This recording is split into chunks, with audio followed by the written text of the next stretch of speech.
Bonus ম্যাচে এর চেয়ে বেশি আপনি কি আশা করেন? আর প্রতিপক্ষ যখন ইন্ডিয়া, তখন এর চেয়ে বেশি আশা করাও খুব একটা সমীচীন না। সেটাই হয়েছে। বাংলাদেশ দল সুপার 8-এ ইন্ডিয়ার বিপক্ষে 50 রানে হেরেছে। প্রথমটা হেরেছিল অস্ট্রেলিয়ার কাছে। তার মানে কার্যত বাংলাদেশের এই বিশ্বকাপ শেষ। এখন সুপার 8-এ একটা ম্যাচ বাকি আছে, সেটা আফগানিস্তানের বিপক্ষে।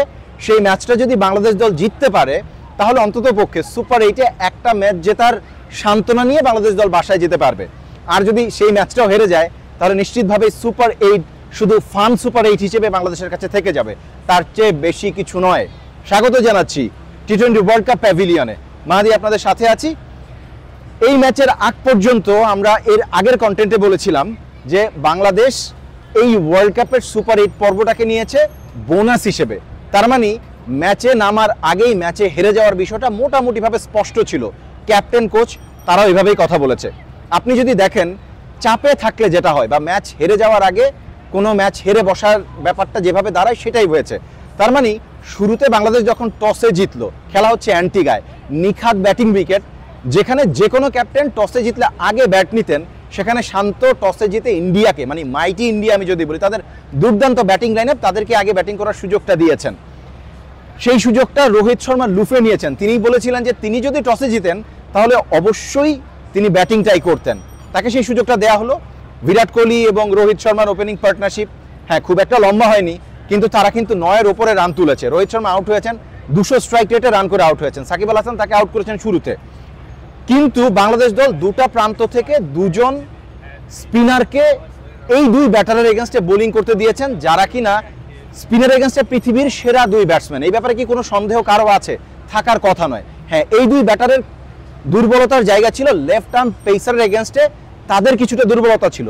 দলে মুস্তাফিজ আছে, কিন্তু মুস্তাফিজকে না দিয়ে দুই প্রান্তে দুজন স্পিনারকে দিয়ে শুরু করানো হলো। এবং সাকিব আল হাসান তার প্রথম ওভারে দিলেন 15 রান, তার প্রথম 9 বলে দিলেন 25 রান। 10ম বলে গিয়ে তিনি রোহিত শর্মার উইকেটটা নিয়েছেন। সেটা ডেফিনেটলি তার জন্য খুবই খুশির একটা ব্যাপার হতে পারে, তবে সেই খুশি লম্বা সময় বাংলাদেশের জন্য থাকে নাই।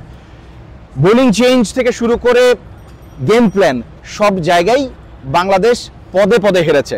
সবচাইতে বড় কথা হচ্ছে তানজিম সাকিব তার এক ওভারে বিরাট কোহলি এবং সূর্যকুমার যাদবকে আউট করেছেন ঠিকই, কিন্তু দলে যখন আপনার হার্দিক পান্ডিয়ার মতন একজন খুবই টি-20 স্পেশালিস্ট থাকেন, সেটা আসলে কতখানি কস্টলি আমরা দেখেছি। 27 বলে 50 রানের একটা দুর্দান্ত ইনিংস তিনি খেলেছেন, এবং তার সেই ইনিংস দুই দলের মধ্যে পার্থক্যটা গড়ে দিয়েছে। যখন ইন্ডিয়ার স্কোরবোর্ডে রানটা 196, তখন আর কার্যত বাংলাদেশের সেই সুযোগটা থাকে না।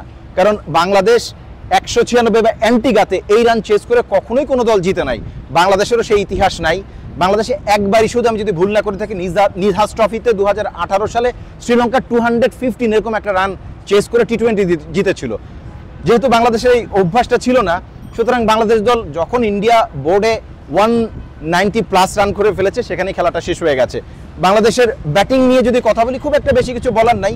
বরাবরের মতোই আবারও তানজিদ তামিম যে শুরুটা করেছেন, সেটা নিশ্চিতভাবে আমার কাছে মনে হয়েছে যে ম্যাচ জেতার জন্য বাংলাদেশের আসলে কোনো ধরনের ম্যাচ জেতার কোনো ধরনের ইন্টেনশনই ছিল না। শুরুটা স্টেডি করেছে বাংলাদেশ। লিটন দাসকে আমরা দেখেছি যখন গিয়ার আপ করতে যাবেন সেই মুহূর্তেই আউট হয়ে গেছেন, মানে যখন রান করবেন সেই মুহূর্তেই আসলে বাংলাদেশ দল একে একে উইকেট হারিয়েছে। এই ম্যাচে শুধুমাত্র আমরা যদি বলি যে নাজমুল হোসেন শান্ত তিনি 40-র একটা ইনিংস খেলেছেন, কিন্তু সেই ইনিংসটা আসলে কতখানি কার্যকরী বাংলাদেশের জন্য? একদমই না।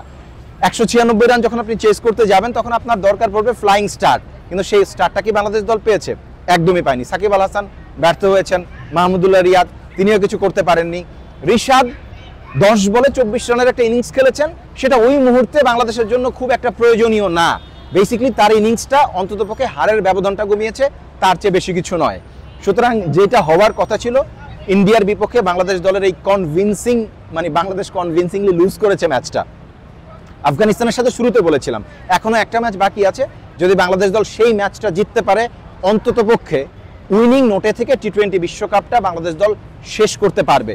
আমরা সেই প্রত্যাশা করি সেন্ট ভিনসেন্ট অন্ততপক্ষে বাংলাদেশ দল আফগানিস্তানকে হারাক, কারণ আফগানিস্তানের সাথে জিতলে খুব একটা প্রশংসা বাংলাদেশ দল হয়তো বা পায় না, কিন্তু হেরে গেলে সমালোচনার জ্বালা কিন্তু বইতে হবে। শেষ করছি, আল্লাহ হাফেজ।